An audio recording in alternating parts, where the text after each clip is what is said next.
Technological innovation and entrepreneurship were crucial to the development of the music industry in the early part of the 20th century.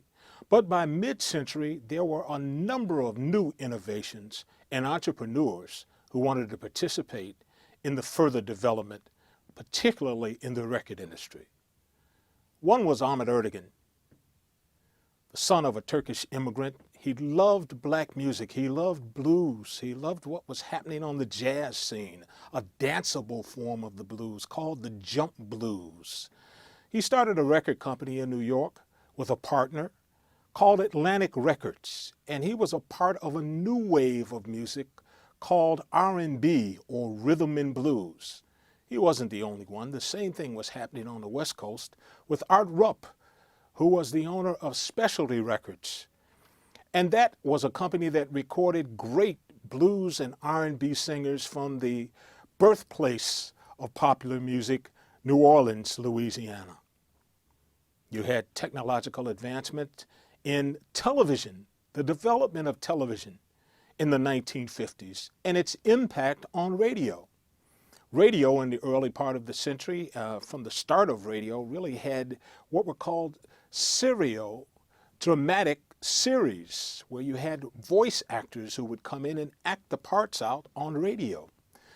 Well, the radio station owners and all of the people that participated in that process were concerned when television came in, because they thought that type of programming would transfer over to TV, and in fact it did. And it really left a void in the radio market, which was filled by radio stations playing records to a greater degree than ever. And of course that led to some people being disgruntled as well. They thought that the playing of records and replacing the serial dramatic series didn't have the same kind of quality as they did the serial radio programs. Jukeboxes, a brand new technological invention in the early 50s, latter part of the 40s and 50s, changed the music industry as well.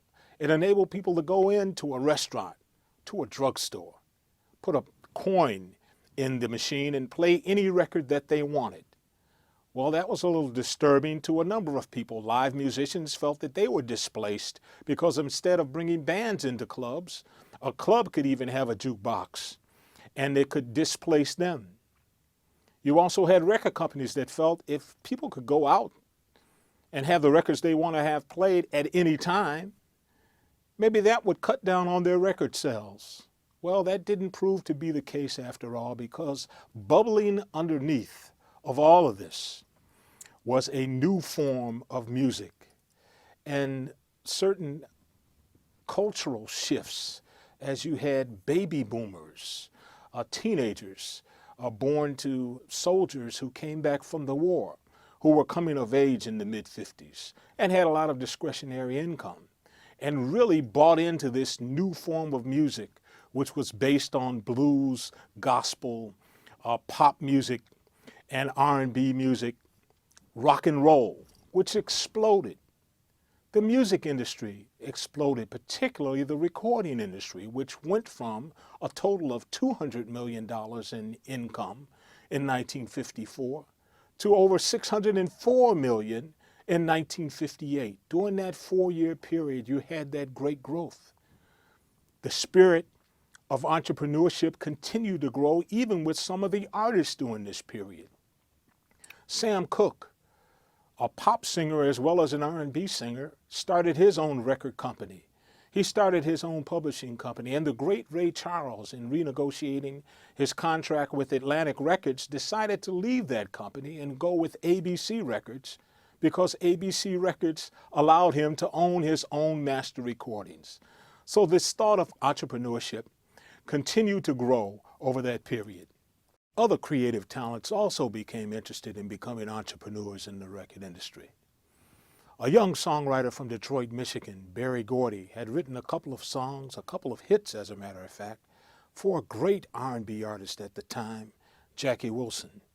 He eventually decided to start his own record company in Detroit called Motown Records, which went on to become world-renowned and inspire other creative talents to start their own labels. One of those other talents was Herb Alpert, who as a band leader and a trumpeter had tremendous hits with his band Tijuana Brass, and he decided to partner with a great record man named Jerry Moss to start A&M Records in the middle of the 60s. The explosion of R&B, rock and roll, and soul music led to the British invasion in the mid-60s. And the Beatles, who grew up in England, hearing the great blues music and also the great Motown hits, put their own spin on it and came to America and created a phenomenon like none other. The sale of records exploded. At that time, 45s and singles on 45s, two-sided, one song on each side, were the predominant configuration, sales configuration. Albums, which really started in the 1950s, also were starting to gain some traction. And as the development of rock music and the growth of R&B music continued into the 70s, albums started to really take off and become very, very popular. Also during this period, in the 1960s, you had the development of reel-to-reel audio tape and cassette tape, which kind of changed the game. It enabled people to take the music from the vinyl records and transfer it to this type of configuration, to the audio tape configuration. It created great problems. People felt that they could create their own, and didn't feel, they actually did create their own playlists. And also they were able to make copies like never before to share with their friends. And that became a big concern to the record industry. As we moved into the 70s and 80s, a number of other things started to happen, other technological advancements. Disco music in the mid-70s led to an entire new wave of entrepreneurs entering the business, starting their own production companies and labels, selling 12-inch singles to the masses and to the clubs. The disco clubs played these singles nonstop all night. But just as disco music hit its peak in the mid-70s, and in 78 or 79, almost just as fast as its meteoric rise, it was over. Disco was dead. A Chicago radio station had a party at a Chicago Cubs game where they burned disco records. And just as fast and in the rapid ascent that disco music made in the mid-70s, it had just as fast of a death. And once again, the naysayers said the music industry was dead. But the fact of the matter is that the 1980s brought about more innovation that created a brand new market for the music industry. Sony released the first portable cassette player, the Walkman, in the early part of the 80s, and it transformed the industry. That was the first, well, really not the first, because you had transistor radios back in the 1950s, which kind of transformed the industry as well. But in the 1980s, the Walkman, the personal cassette player, enabled people to carry their playlist in their pockets and listen to whatever music they wanted to listen to. It transformed the industry and it gave it the kind of boost that it needed to try to build itself again. And then in 1981 and 1982, MTV, a brand new music television network, emerged and created the music video market, which spawned great hits over the 1980s and also created great artists and changed the industry in a great way. Of course, you can't ignore the impact of the great Michael Jackson and his Thriller album, which also provided a boost. You had another technological development, the CD, that came in the early part of the 80s. And a lot of people, including me, really had questions about how effective the CD would be and how it would really catch on. After all, the CD cost 3 times the cost of a vinyl record and a cassette. And when I first heard about it, I said I would never buy any product that I would have to pay triple the price for. I could get 3 cassettes for the price of a CD. It can't sound that good. Well, the marketing people saw differently, and they really promoted the CD as one having superior digital sound and also being indestructible. And I remember the first time really hearing a CD at my cousin's house in his basement, and it was a Michael Jackson album. And as I closed my eyes and listened to the music, it was as if I was in the studio with Michael. And that's what really changed it for me. I could really see the future and really see that CDs would evolve and be the next evolution of the music business.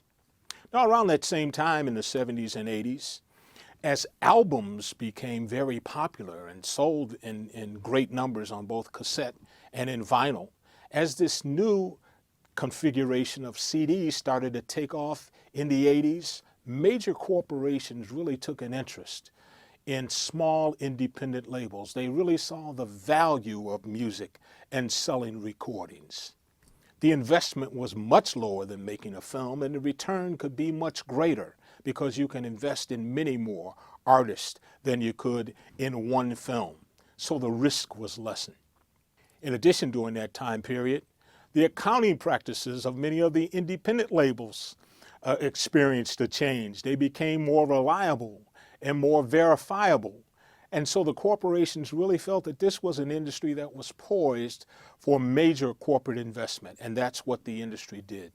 In the 1990s, CD sales took off as many people tried to replace their vinyl and cassette collections with the same records, this time on CDs. The growth of CD sales in the 1990s was remarkable. And as a result, record companies and publishing companies became very valuable commodities, and major corporations started investing in a big way. And as the 90s went on, many of these corporations started to merge as well. But there were other things happening in the music industry at that time as the record companies became flush with cash from selling these CDs. The record companies many times became bloated with employees. They started signing too many acts. The quality of the acts might not have been at the level that they should have been to appeal to the public.